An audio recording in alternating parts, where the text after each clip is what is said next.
دوستانو سلام علیکم ورحمت الله تعالی وبرکاته. ډیرو معززو دوستانو، میراث یو داسې شی دی چې دا الله او د هغه رسول علیه السلام مقرر کړی دی.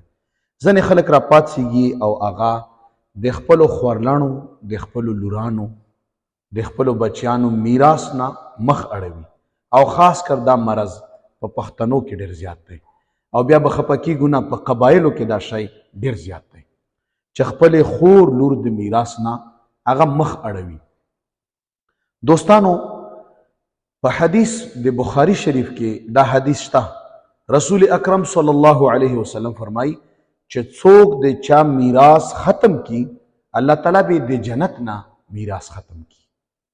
نو دا څومره سخت خبره شوه چې تا مال حال ډیر دی، خپلو بچیانو لا، خپلو زامنو ته خو برخه ورکې، خپلو لورانو ته هم برخه ورکه.